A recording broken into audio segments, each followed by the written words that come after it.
la Unidad Popular, además de ser el partido de Allende en América Latina, que es un término que se utiliza mucho y que desde pequeña le tenía mucho aprecio y mucho cariño en mi Argentina natal, pues es un término que ahora está, bueno, bastante de moda, ¿no? Que ahora parece que nos llenamos todas y toda la boca con la Unidad Popular, a la que luego me voy a referir en contraposición a otra cuestión que yo creo que es la unidad electoral, que no tienen por qué ser contrapuestas, pero que a mi juicio son cuestiones diferentes.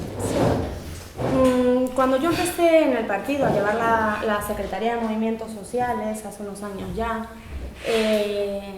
los movimientos sociales en sí, como tal, eran otra cosa, eran diferentes, ¿no? Que yo creo que ahí hubo un hito fundamental, que fue el 15M, que marcó un antes y un después, una diferencia entre la concepción de cómo eran los movimientos sociales y qué utilidad podían tener. Pero entonces, cuando a mí me tocó llevar esta secretaría, además yo hacía poco tiempo que estaba en el partido, en el sentido de activamente, ¿no? Y no tenía grandes experiencias más que la de haber participado naturalmente en movimientos de solidaridad internacional, Cuba, bueno, Venezuela, etcétera, etcétera. Y el movimiento vecinal, que estaba como estaba, copado absolutamente por el PSOE, y cuya utilidad había dejado de ser la que debía ser, ¿no? Era muy difícil entrar y durante mucho tiempo yo personalmente me lo planteé como objetivo, pero fue un reto al que no pudimos de ninguna manera coordinarnos y organizarlo, y que creo que, bueno, es una autocrítica en el sentido de que podíamos haber hecho algo más, pero que no fuimos capaces. Pero también creo que había un error conceptual en lo que eran los movimientos sociales al margen del movimiento obrero, entendiendo la diferencia del trabajo sindical, del movimiento obrero organizado, etcétera, etcétera. En aquel momento, por lo menos cuando yo empecé a llevar los movimientos sociales, había como una diferenciación más clara entre lo que era el movimiento obrero y los movimientos sociales, porque realmente no tenían la configuración que tienen ahora. Después del 15M, cuando surgen las mareas y cuando surgen todos estos movimientos que a mi juicio y muy acertadamente atacan a las cuestiones, a los problemas reales de la gente, que empiezan a surgir movimientos que tienen éxito o triunfan en el sentido de que empiezan a dar respuesta a la gente, que no son un movimiento, que no son algo utilizado por determinados actores, sino que son movimientos que al calor de las luchas sociales que hubo con el 15M organizan y resisten ante embestidas del capital, como pudieron haber sido las mareas, como pudo haber sido la paz, etcétera, etcétera, etcétera, y que dan soluciones reales a problemas reales. En ese momento, y además teniendo la configuración que tenía el 15M y habiéndonos pillado a todos como nos pilló por sorpresa, porque es cierto que el 15M fue algo muy espontáneo, que realmente nos pilló por sorpresa, y que al principio, en sus inicios, tenía también un tinte, o tenía unos... no te rías, Alejandra. Tenía unos sectores bastante fuertes, bastante potentes, que se negaban, ¿no?, a que los partidos que estaban organizados previamente entraran a participar de tal manera. Pues aquí en Asturias la participación en el 15M cobró real importancia cuando decidimos participar de los movimientos que surgieron a raíz del 15M. Así pues, empezamos a participar como uno más, como aquellos movimientos que aquí hay compañeros que están en ellos y saben a qué me refiero, marcaban. Aquí la participación es individual y empezamos a participar de manera individual, aunque nosotros organizadamente, en el sentido de que teníamos las cosas bien claras de cuáles eran nuestros objetivos al participar en determinados movimientos. Y empezamos a percibir y a ver que la realidad, las dificultades que teníamos a priori ya, prácticamente sin haber actuado las y los comunistas en determinados ámbitos, ¿no? Que había como un sentir general, a pesar de que los comunistas siempre estuvieron organizados en prácticamente todos los movimientos en este país y siempre formaron parte de ellos y fueron una pata muy importante también en el 15M y en todas estas cuestiones pues había un miedo, ¿no? Un tufillo ahí a miedo a que ahí viene el coco, ¿no? Ahí viene el coco a hegemonizar en el movimiento y a captar gente para meterla en su secta, etcétera, etcétera, ¿no? Y no es una impresión personal ni particular ni aquí en Asturias, sino que son debates que hemos tenido también en el ámbito de los movimientos, en el resto de las federaciones de España, en las reuniones federales. Nos costaba un trabajo ingente y había que volcar una energía sobrehumana para demostrar constantemente que querías trabajar honestamente, como cualquier compañera, cualquier compañero, para que eso saliera adelante efectivamente y para que cobrara fuerza y para que cuestiones tan tontas. Yo recuerdo debates que teníamos aquí mismo entre nosotros y nosotras, donde algunos camaradas decían que participar de movimientos como el de la lucha por la vivienda era un error, porque era un movimiento pequeño burgués, ¿no? Donde parecía que, es verdad, sí, es que estos debates los hemos tenido aquí, ¿no? Y donde teníamos esa percepción de que quien había comprado una vivienda era una persona que tenía un poder adquisitivo muy alto y no estábamos viendo la estafa que había sido realmente, la magnitud del problema, ni teníamos esa percepción reducida de lo que era realmente la configuración social de esos movimientos, porque la configuración que tenía no podía tener más de proletaria, y además nos permitía, y eso es una de las cuestiones fundamentales por las que decidimos participar en un montón de estos movimientos, pues nos permitía acceder a un grupo humano, al precariado, a la gente que no estaba sindicada, a un montón de trabajadores que de alguna manera, pues, bueno, en base a problemáticas concretas estaban unidos en un ámbito como podía ser este, pero como otros ámbitos en los cuales también participamos después o incluso durante el 15M. Pero teníamos otro objetivo muy claro.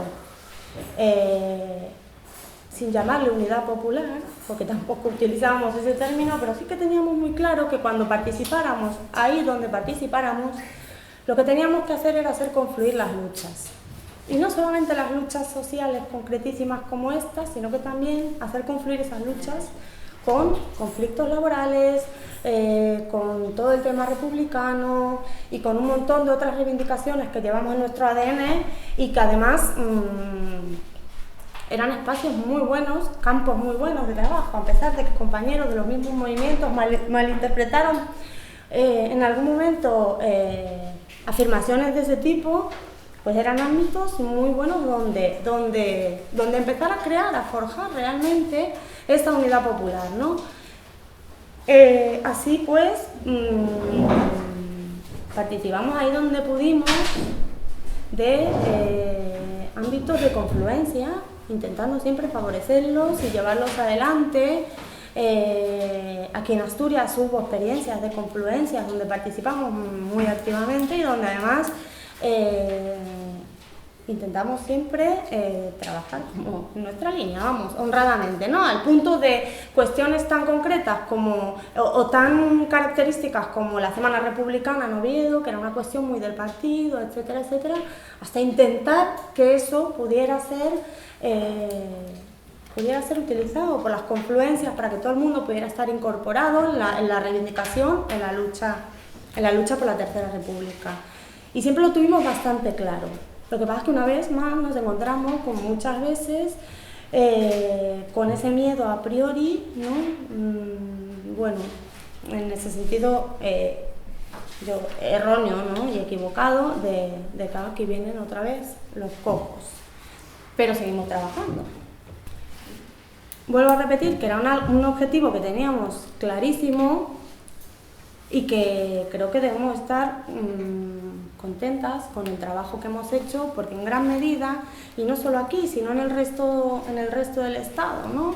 Todo esto que está surgiendo ahora de candidaturas de unidad popular, y yo sí voy a distinguir las candidaturas de unidad popular y la unidad popular, que no son contrapuestas, son complementarias a mi juicio, que creo que son muy importantes, son absolutamente fundamentales hoy, pero que también no podemos perder el horizonte de la unidad popular en el sentido de los movimientos sociales y la calle. ¿A qué me refiero?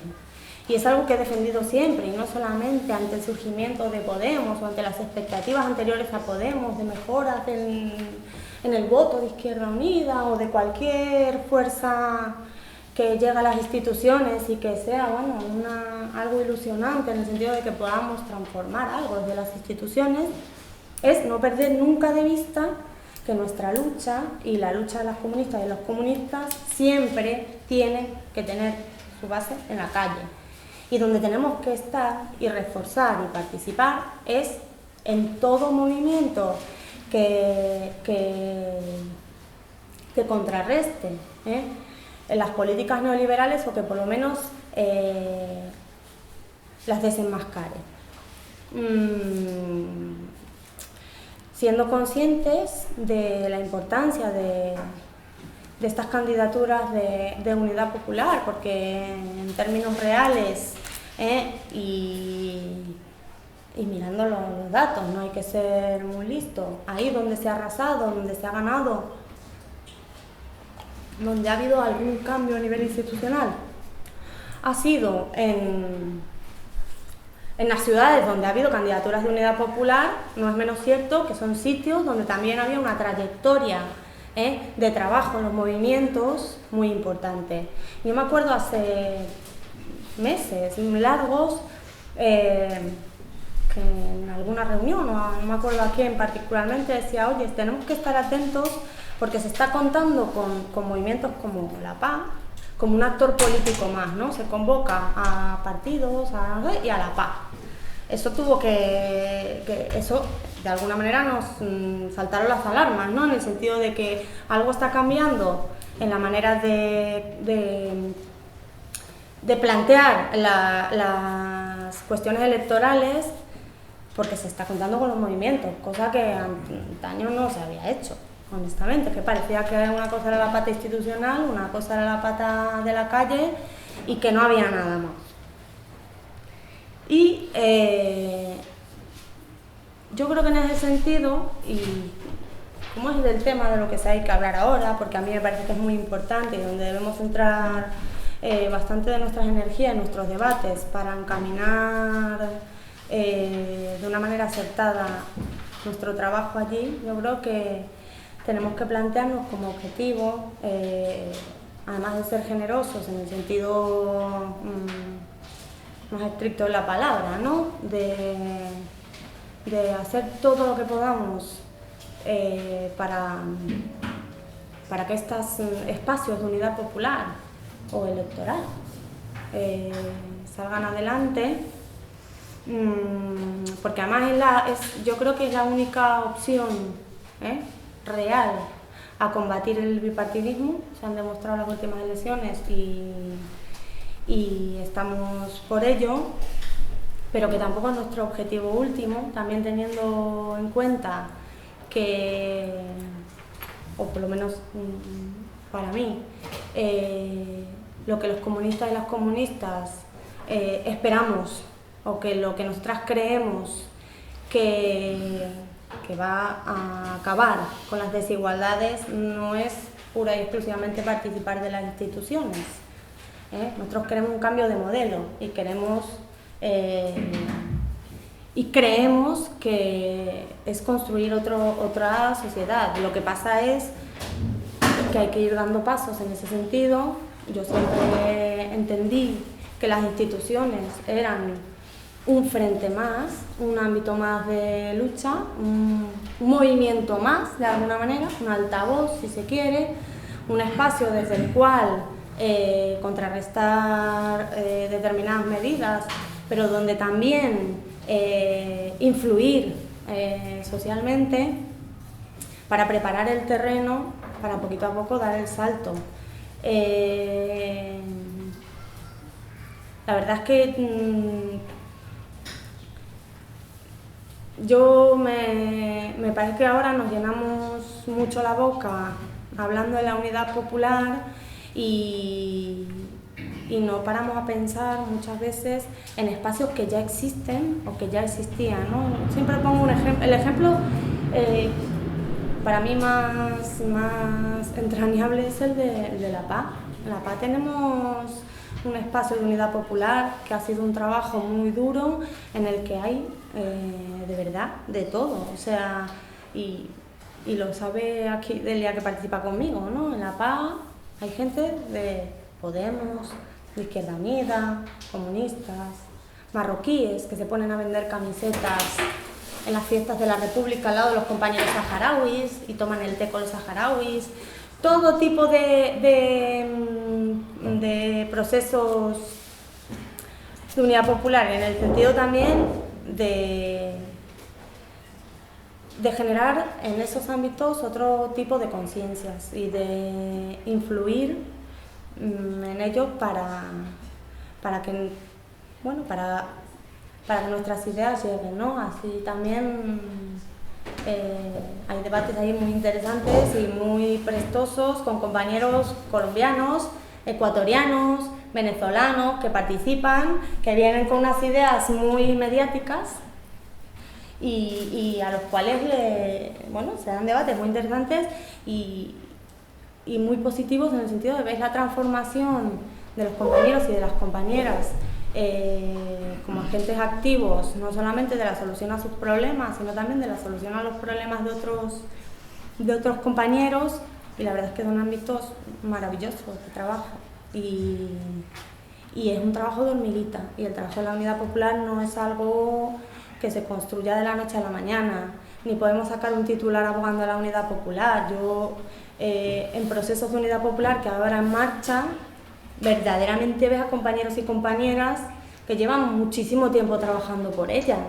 y que llevan trabajando por ella en ámbitos de lo más diverso y de lo más variado, y te das cuenta que el término de la unidad popular se queda vacío sin esa gente, sin esa trayectoria y sin todos esos compañeros y compañeras que han trabajado activamente durante muchísimos años, como los compañeros y las compañeras, sin ir más lejos, de las marchas de la dignidad, que pudieron llevar a Madrid a casi 1 millón de personas, trabajando colectivamente desde todos los puntos del Estado, reivindicando unos puntos básicos, tan básicos como pan, techo, trabajo, dignidad, que son un ejemplo de unidad popular, ¿no? Que es lo que se busca ahora mismo en todos estos procesos que hay abiertos. Yo quisiera dar un pequeño gran salto atrás, con pequeñas pinceladas, porque yo creo que todos más o menos conocemos bien la historia del PCE, pero bueno, quiero dar unas pinceladas para poder situarme en la actualidad. Constituido el PCE allá por los años 20-21, está conformado por trabajadores jóvenes, estudiantes, obreros, intelectuales y campesinos. Damos un gran salto y el PCE entra en la lucha armada en defensa de la República, con el Ejército Popular antifascista al inicio de la guerra. Tras la victoria de Franco, el partido tiene demasiadas bajas de sus militantes y cesa la lucha armada. El partido continúa hacia esa revolución y se reorganiza en un frente amplio y la lucha sindical. En el 47 se inician los primeros movimientos reivindicativos de la clase obrera, reprimidos salvajemente por el régimen franquista. En el 50 nace Comisiones Obreras, con numerosos enlaces sindicales del partido. La represión no solo era obrera, ni sindical ni política. Fue también hacia las mujeres, condenándolas a emigrar o bien a aceptar una situación de sometimiento a la familia, al régimen y a la Iglesia. Personalmente yo decidí por emigrar. No fue quizá el mejor momento para poder mantener la lucha aquí en España, pero la situación me agobiaba y emigré. No obstante, tuve la oportunidad en Francia, llegaba casi en el año 68, donde pude unirme al gran movimiento sindical, político y ciudadano que fue en mayo del 68.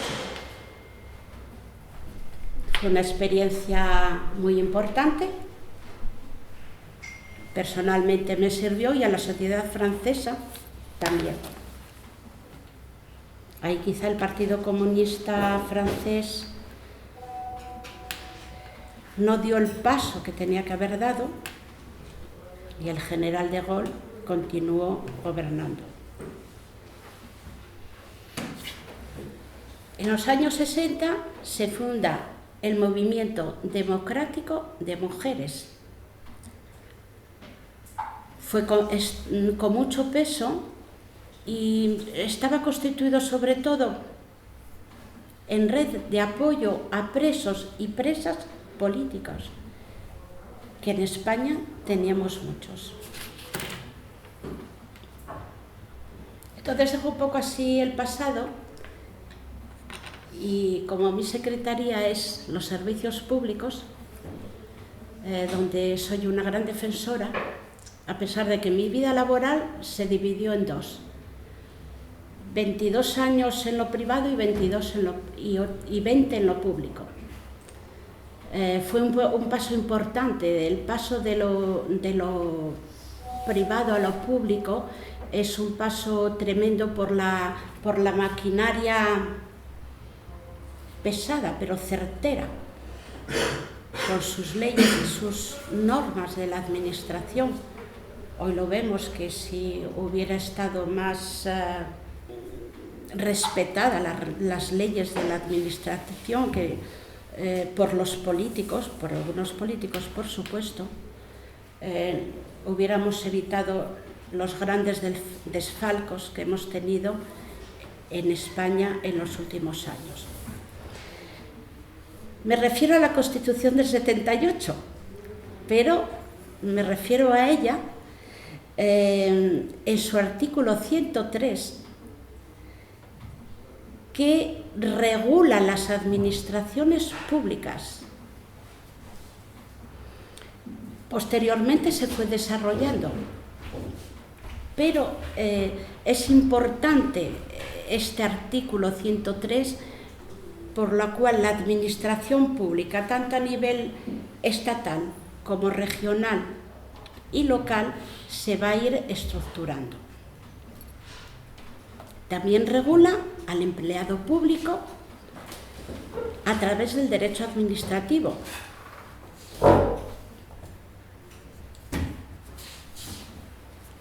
También regula el acceso a la administración pública y descuelga el Estatuto Básico de los Empleados Públicos, donde los define como personal directivo. Yo sé que mucha gente, al haber estado en la administración,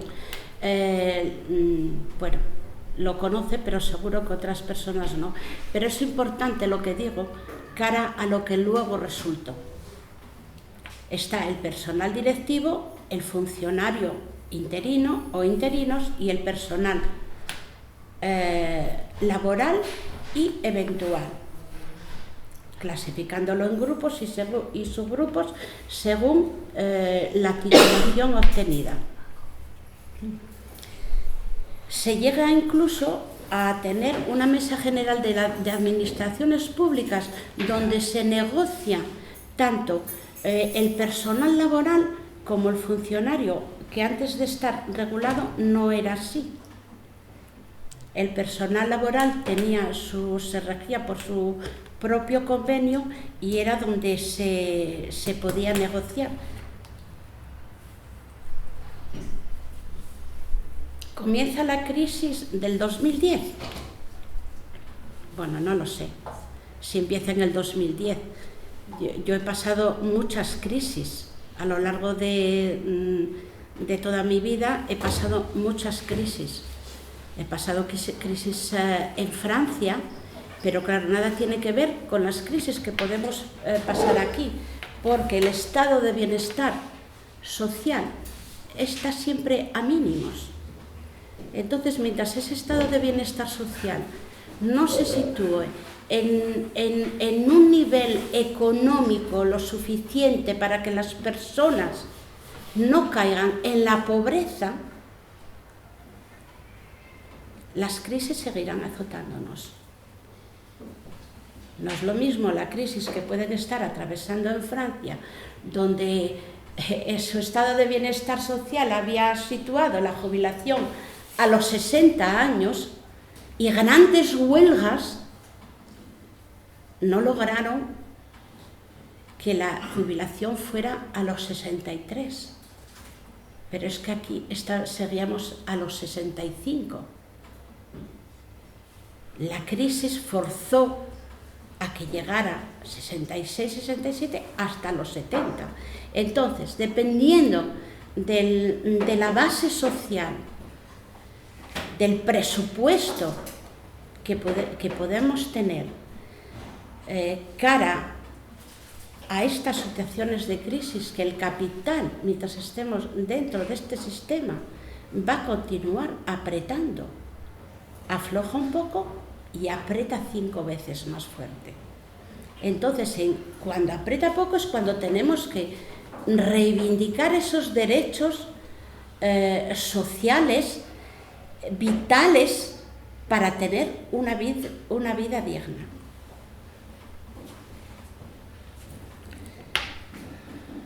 La crisis empieza, como ya os digo, más o menos pudiéramos decir al 2010.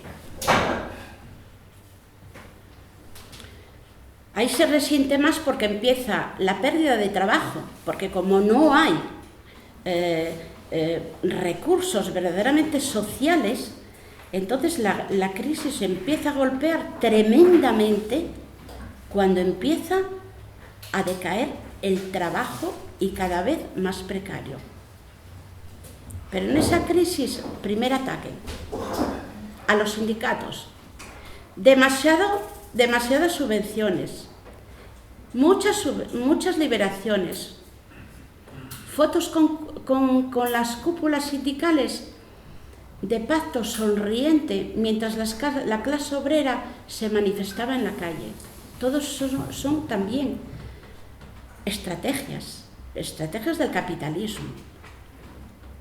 Segundo ataque del gobierno a los funcionarios, desacreditando desde hace años a la vagancia del funcionario, a sus sueldos, cuando en realidad estábamos bastante por debajo de la media nacional en cuanto a sueldos aquí en Asturias.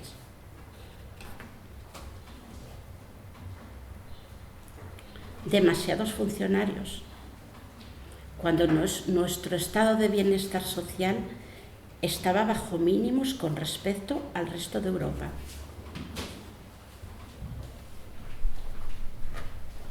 Y todo esto acompañado de mensajes siempre desacreditando. Funcionarios, sindicatos, su parte de razón había, pero no era... habría que, sí, cambiar cosas, efectivamente, pero no al punto de la ruptura que llegamos. La clase obrera de esa ruptura y ni siquiera, había momentos de que uno como que no se atrevía ni siquiera a hablar de los sindicatos. No recordábamos tampoco los tiempos de atrás donde el sindicalismo cobró un papel muy importante en el mundo, pero aquí en España, causando cárcel, muertes. Y luego los jubilados, demasiados jubilados. Así, con tantos jubilados, no se pueden mantener las pensiones, por lo cual, congelación de pensiones. Tercer ataque, las viviendas. Imposible. A desahuciar. La gente no tiene trabajo, por lo cual, gente fuera, desahucios de viviendas. La sanidad y la educación también sufren tremendos recortes.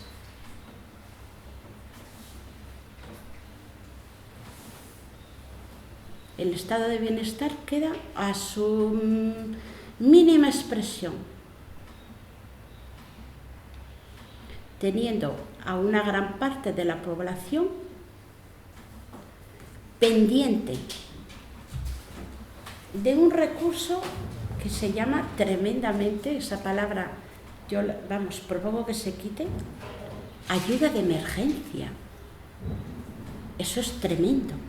No es ninguna ayuda de emergencia, es un derecho social que tienes que tener, porque no tienes para comer, por lo cual no hay ayuda de emergencia. No, es un derecho que tienes, el poder comer, el poder vivir con dignidad. Y luego, en esta crisis, la cuestión, con todas estas fases, ya tenía preparado el terreno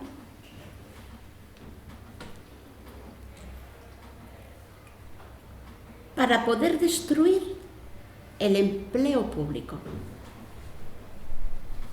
Recorta gasto público, protección social, por lo cual no necesita tanto funcionario, tanto empleado público. Al recortar todas esas prestaciones, efectivamente, sobran funcionarios. Según su criterio, que no es así, pero según su criterio era una forma de poder recortar el empleo público. En el 2012, esto es vergonzoso, eliminan la paga extra, reduce créditos y permisos sindicales, suprime los 3 días de libre disposición, que son moscosos. Los moscosos fueron dados a los funcionarios hace años de otro tremendo recorte económico. En compensación se les dio 3 días porque para compensar el recorte económico. O sea, que no fue un logro social de reivindicar quiero 3 días más. No fue así.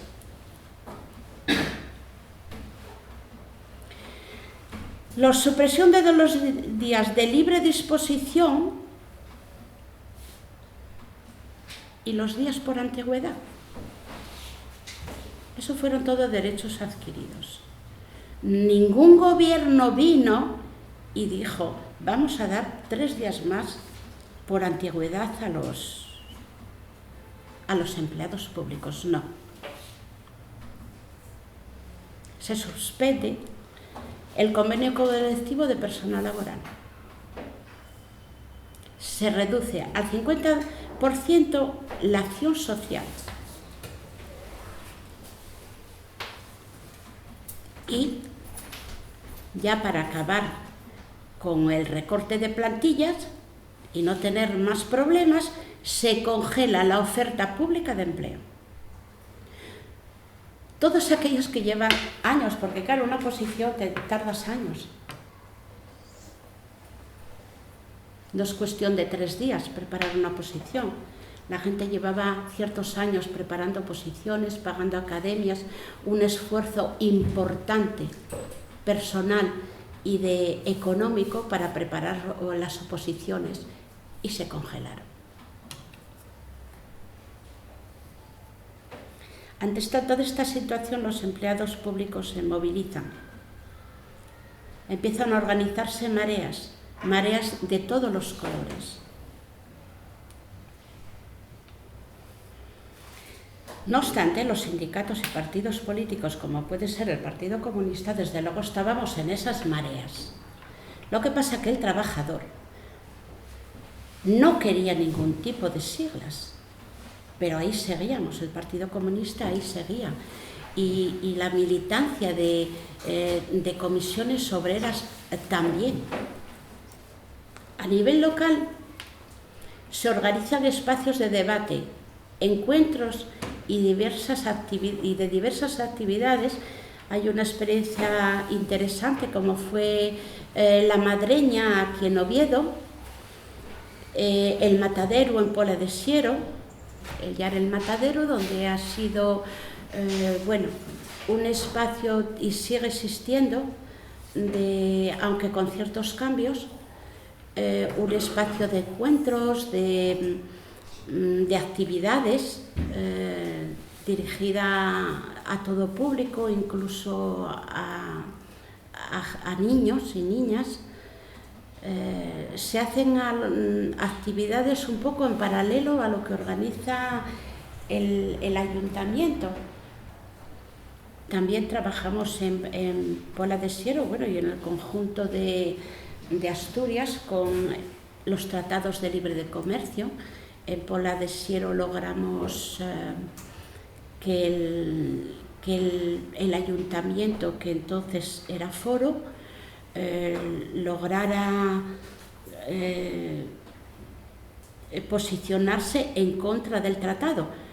No fue así como así, que hicimos muchas charlas y debates en la calle.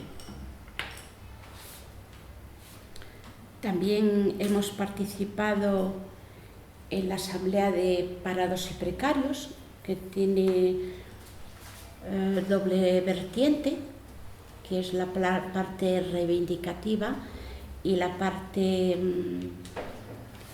del trabajo.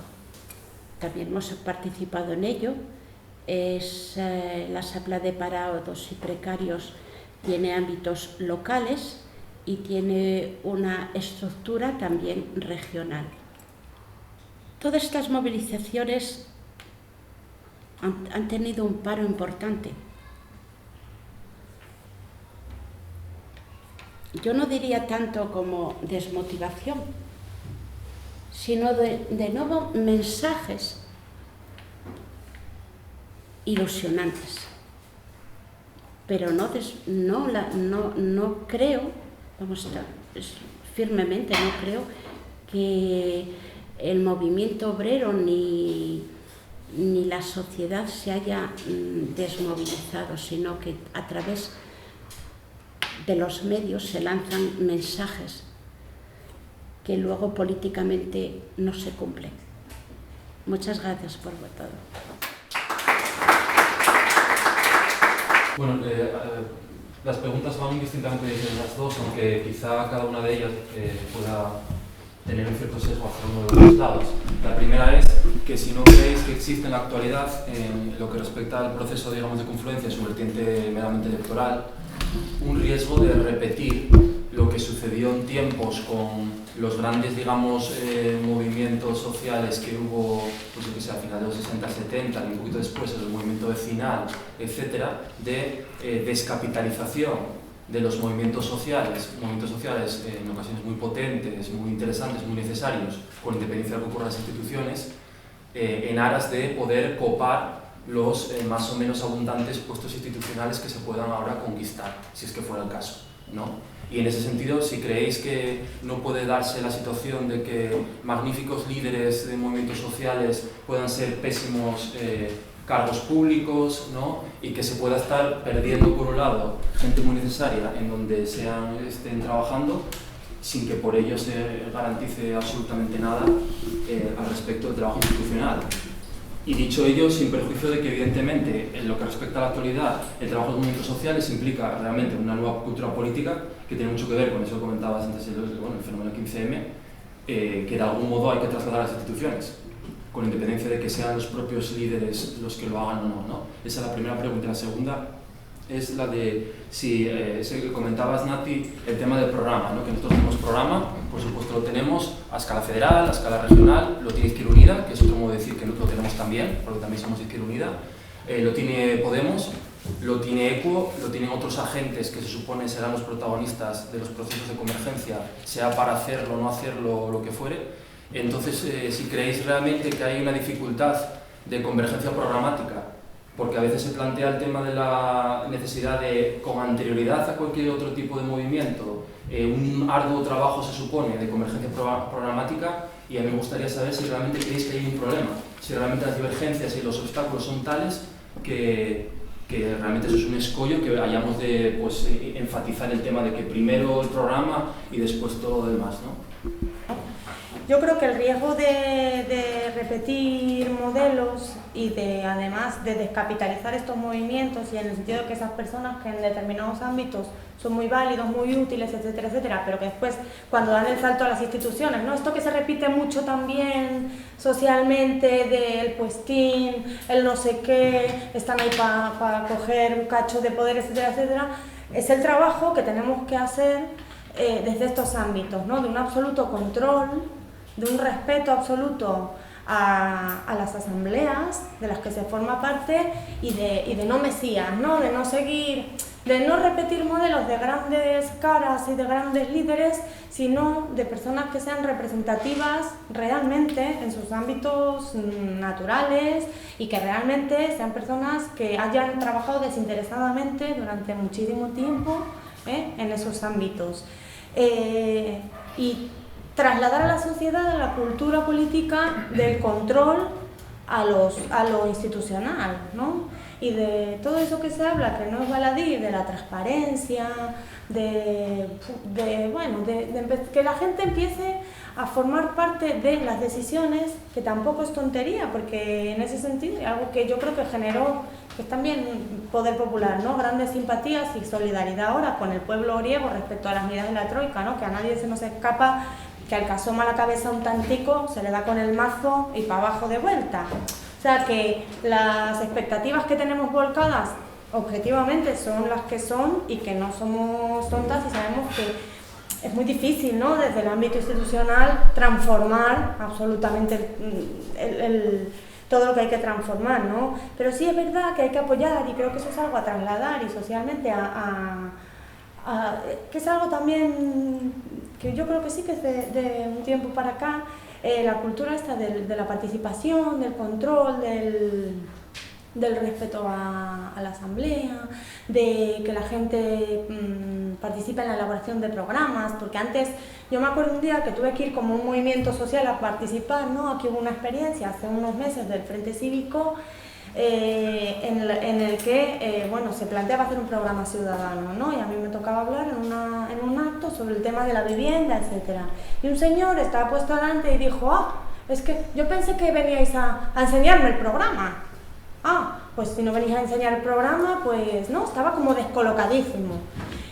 Claro, yo le decía, es que ese es el kit de la cuestión, estamos tan acostumbrados a que vengan determinados grupos, partidos, etcétera, etcétera, con las propuestas ya hechas y a decir sí o no, me gusta o no, a elegir entre lo malo y lo menos malo y a no participar activamente porque la militancia era cosa de gente más consciente o más, que se identificaba más con un proyecto o con otro, que esa cultura la tenemos. Yo creo que es la cultura que hay que trasladar a la calle, que hay que trasladar ahí a donde estemos, ¿no? El programa es importante, vamos a construirlo entre todas, y yo creo que es tiempo, y en ese sentido, hablando del programa, que es tiempo de buscar, no es tiempo de buscar diferencias, es tiempo de buscar cuestiones comunes, y en ese sentido podemos estar muy de acuerdo todas, las ha habido, porque las mareas, porque ahora mismo toca plantar cara a un bipartidismo.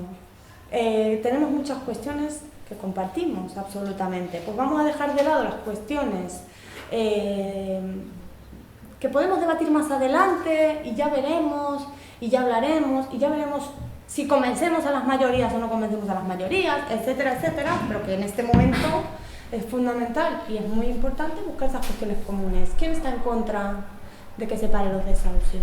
O de que no se deje a una familia sin deuda para toda la vida.